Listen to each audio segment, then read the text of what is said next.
In today's video, I'm going to teach you how to import a template in Notion. Whether you are building a personal dashboard, a task manager, or a full team hub, templates are the fastest way to get up and running without starting from a blank page. First, let's look at importing directly from Notion's own template gallery. Open Notion and browse the templates area where you can explore categories like project management, personal, or design. You can click into any template to preview how it's structured and see what you'll get before bringing it into your space. When you find one you like, click Get Template. Notion will prompt you to choose your workspace if you have more than one.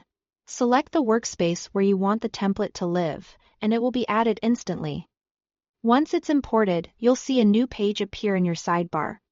If it doesn't pop up immediately, use the search bar at the top of Notion to find it by name.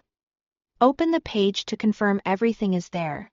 From here, you can start using the template as is or tailor it to your needs by editing text, toggles, databases, and views.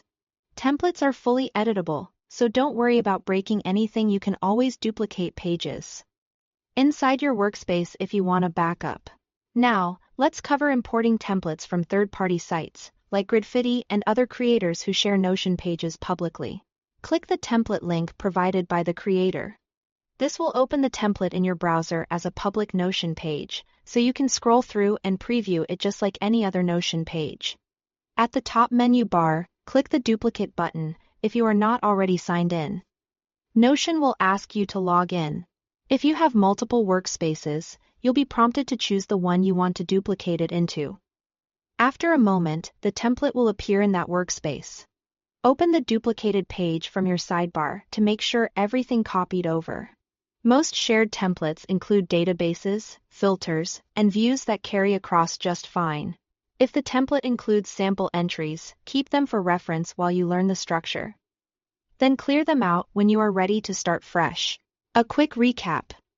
You can import from the Notion template gallery by clicking Get Template and choosing your workspace. Or import from third-party links by clicking Duplicate in the top menu bar when the template opens in your browser. Either way, you'll have a ready-to-use system in seconds. Thanks for watching.